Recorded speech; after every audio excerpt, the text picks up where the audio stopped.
Timnas Indonesia punya target tinggi saat menghadapi Tiongkok pekan depan. Namun sejumlah pemain andalan skuad Garuda terpaksa absen. Bagaimana membaca strategi Patrick Kluivert nanti?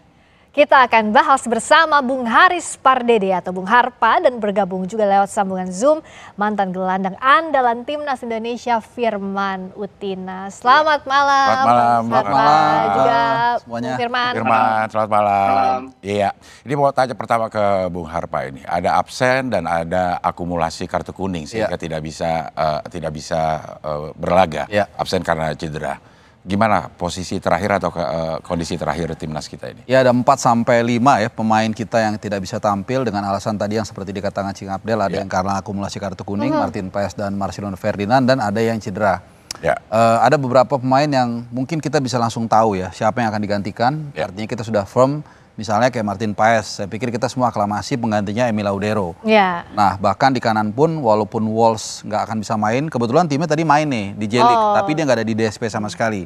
Dan pelatih Yokohama juga sudah mengatakan dia 6-8 pekan absen, berarti hampir pasti dia nggak akan datang. Cuman nggak ada masalah, Cing Abdel, karena sudah ada Kevin Dix. Walaupun Kevin Dix juga kemarin baru balik dari cedera. Nah, mungkin yang nanti akan menjadi perdebatan dan diskusi menarik adalah mencari pengganti Marceng dan juga Ragnar. Sampai sekarang masih sulit itu kalau Marceng sama Ragnar. Mungkin tim kepelatihan pun mereka juga akan berdiskusi dan berdebat di antara Patrick Kluivert, Alex Pastoor dan juga Neil Lanzat nih. Karena penggantinya itu setara, ada beberapa pemain dan variatif.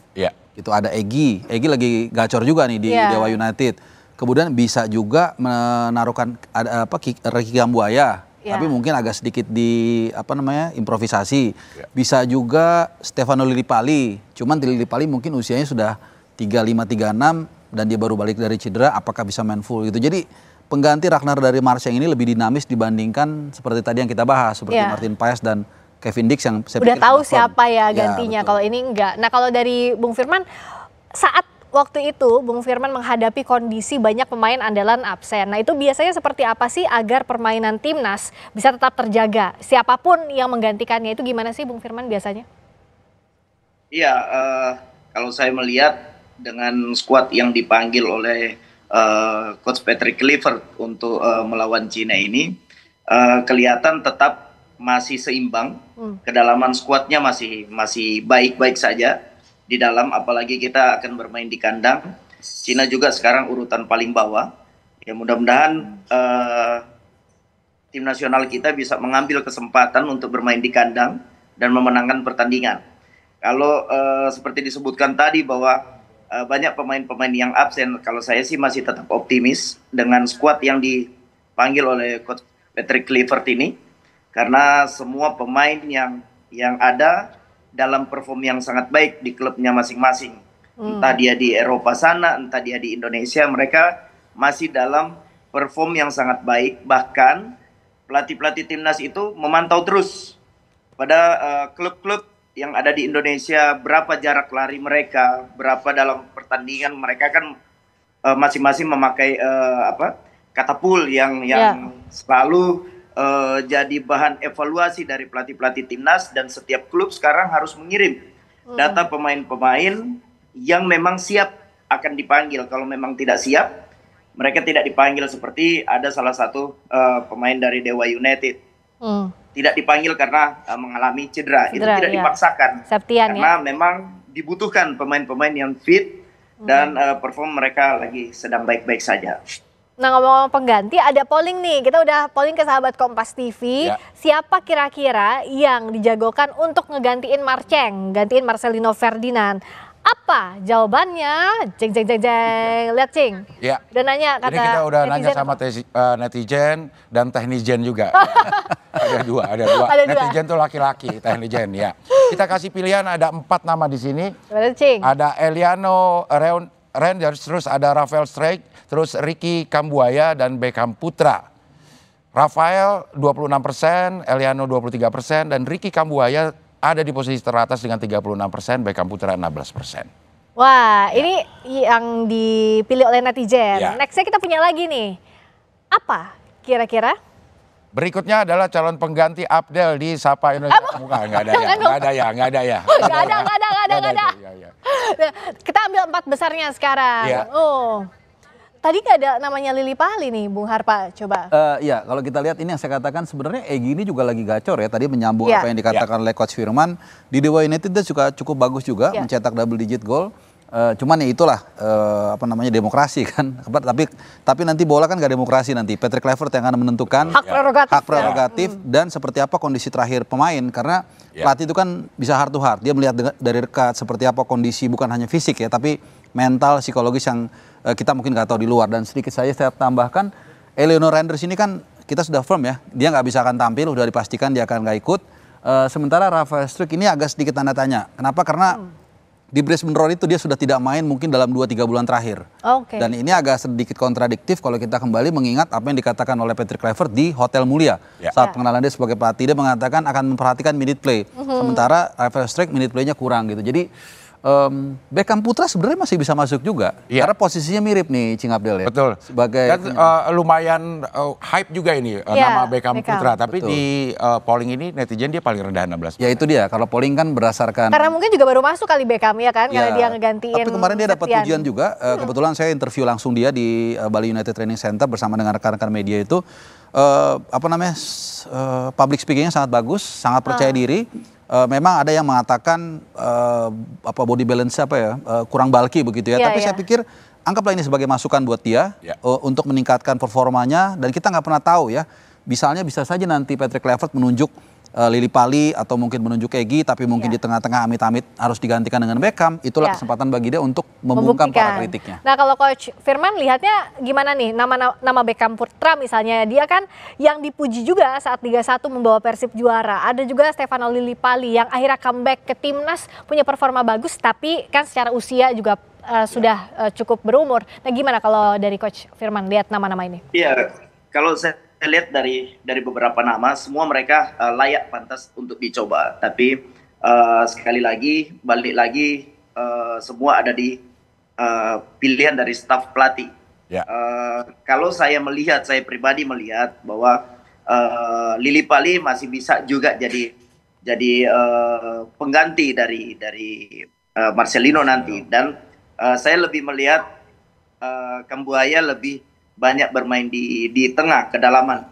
Jadi saya rasa semua nama yang kita bisa lihat ini mereka sangat siap, karena perform mereka juga di Liga Indonesia mereka sangat baik. Ada beberapa pemain, ada beberapa pertandingan yang mereka lalui sangat luar biasa. Jadi saya rasa mereka sangat siap, dan pemain yang ada di sana siap dicoba. Ya, Bung Harpa, kalau kita lihat speknya kalau di game nih semua sebenarnya udah mentok kanan lah, rata kanan semua ini pemain yang ada ya. Cuma pilihan nanti apakah dilihat style bermainnya atau chemistry antara pemain, kalau menurut Bung Harpa gimana? Ya saya pikir kalau kita bicara sepak bola ya berarti itu olahraga kolektif. Berarti yang paling pentingnya adalah chemistry.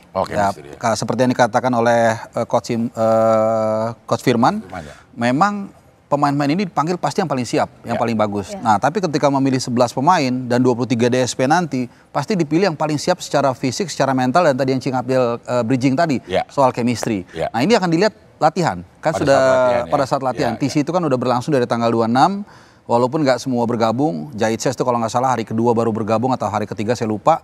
Bahkan nanti masih ada lagi nih persiapan final preparation sampai dengan official training tanggal 4 Juni. Nah, itu semua nanti masih bisa berubah. Tapi saya pikir 70-80% ya seperti di belakang misalnya trio Jaitses, Justin Hapner sama Rido kalau kita sepakat. Bentengnya kita itu kita kiri Verdong dan kanan Dix, dan kebetulan semuanya kapten di klub nih Cing Abdel. Ini kelihatannya nggak akan berubah. Joe Pelupesi, Tom Haye juga kelihatannya kalau nggak ada apa-apa nggak akan berubah.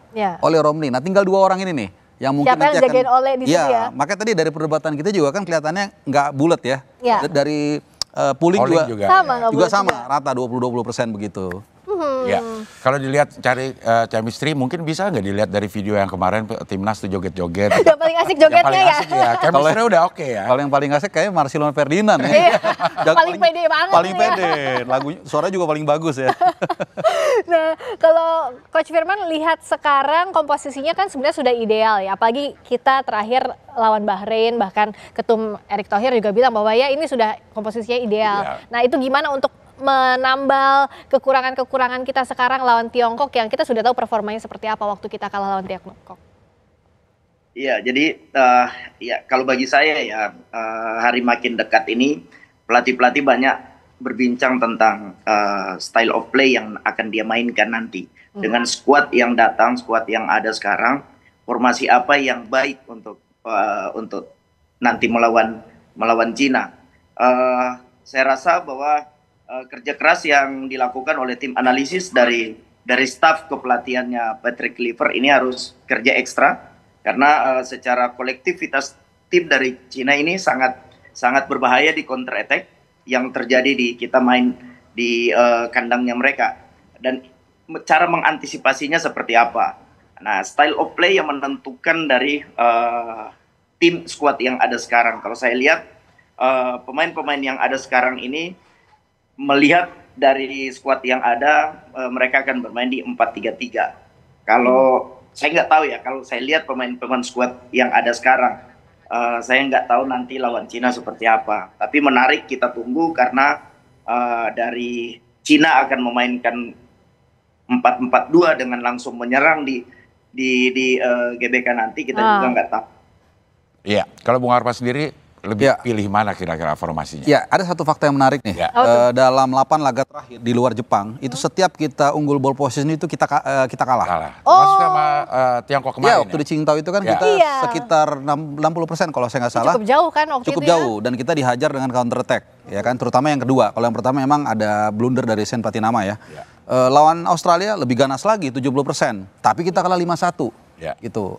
Tapi sisanya setiap kita less domination itu kita malah at least kita dapat poin, Cing Abdel dan juga Mbak Friska. Jadi paling nggak seri gitu ya. Paling nggak seri lawan Australia, lawan Saudi di Jeddah, lawan Bahrain di Bahrain, kita selalu dapat poin kalau kita ball position minim. Dengan Bahrain terakhir pun kita sekitar 40%. Artinya kalau kita lihat dari data dan statistik ini, tim ini memang dibentuk bukan untuk dominasi. Nah, menghadapi China ini menarik. China ini mungkin nanti akan menunggu juga. Nah, kita menunggu juga gitu loh. Tunggu-tunggu di dekat gawang aja masing-masing ya. Kasih aja terus kasih. Sampai dia tuh udah 60% nih. Nah, ini yang menarik mungkin. Tapi gini, kalau kayak saya lihat Alex Pastur ya, gayanya dalam beberapa tahun terakhir, terutama waktu dia Almer City, tim yang dia bawa untuk pertama kalinya promosi ke Eredivisie dan dia buat bertahan, ini tim kecil dan akhirnya degradasi juga setelah dia lewat. Itu dia bermain sangat-sangat pragmatis. Jadi sangat pragmatis. Jadi saya melihat lawan China kita harusnya bermain pragmatis, menunggu counter attack. Karena tim ini sudah dibangun seperti itu. Masalahnya tadi seperti saya katakan tadi, apakah China juga mau main terbuka? Karena mereka tahu kita secara materi, kalau kita sepakat, materi kita lebih bagus daripada China. Tapi kan dalam sepak bola bukan hanya materi, tapi kekompakan dan chemistry dan memanfaatkan momentum, itu yang kadang-kadang juga bisa menentukan. So formasinya kalau lawan Cina, Tiongkok bisa berubah? Saya rasa nggak akan berubah ya, karena dari mulai zaman Sintayong sampai dengan Patrick Kluivert, selalu kita memakai 3 back. Jadi nggak tahu ya, bisa saja tiba-tiba Patrick Kluivert melakukan perubahan, tapi rasa-rasanya saya mengusung satu filosofi, don't change your main gun in the middle of the war. Jadi jangan coba-coba sesuatu yang baru di tengah-tengah pertempuran yang mungkin pemain ini nggak siap dengan formasi yang gaya baru. Belajarnya dari waktu lawan Australia dan Australia. Tapi Australia lebih kepada gaya main ya. Tapi formasi dari 3 back, tiba-tiba mungkin dia disuruh pakai 4 back, mungkin mereka agak kagok ya, menurut saya gitu. Jadi formasi berapa yang menurut? Saya pikir 3 back dengan 2 full back, 3 CB, 2 full back, kemudian di tengah Tom Hai dan Joe Pelopesi. Nah, Ole sebagai target man akan didukung 2 attacking midfielder di kanan dan kiri. Nah, jadi kalau berapa tuh? 3-4-3 kurang lebih. 3-4-3. Coach Firman juga lihat itu ideal 3-4-3. 3-4-3 kan sudah dijalankan pelatih sebelumnya, dan sekarang itu jadi rule mode dari beberapa tim yang ada di Indonesia. Kalau saya lihat pemain-pemain yang ada sekarang, mereka bermain komposisi formasi apapun, saya rasa mereka udah sangat paham, karena rata-rata pemain yang ada sekarang tuh mereka sudah banyak bermain di Eropa sana. Bahkan Indonesia pun dengan sangat baiknya tim nasional bermain dengan formasi 3-4-3 atau 5-3-2 bahkan pada saat defense sangat luar biasa. Jadi saya rasa tim yang ada sekarang tergantung bagaimana melihat skuad Cina akan memainkan berapa formasi di dalam pertandingan gitu, dan mengantisipasi. Maka itu saya katakan tadi bahwa tim analis dari tim nasional kita ini harus bekerja keras. Karena apa? Karena Cina banyak memainkan dengan counter attack, sedangkan kita kalah karena dengan counter attack itu. Mengantisipasinya seperti apa? Kalau kita mau main 5 pun itu jadinya bertahan, sedangkan kita harus memenangkan pertandingan, apalagi bermain di kandang. Ini yang kita sangat tunggu-tunggu, bahwa apa yang akan dimainkan atau style of play apa yang akan dimainkan oleh Coach Patrick Kluivert nanti. Kita harapkan apapun itu yang terbaik yang dipilih oleh Patrick Kluivert nanti ya. Optimistis lah. Harus optimis, apapun formasinya yang penting menang. Nah, yang penting menang ya, dan kita bisa kok menang. Terima kasih banyak ya Bung Harpa. Sama-sama. Sampai di sini, terima kasih.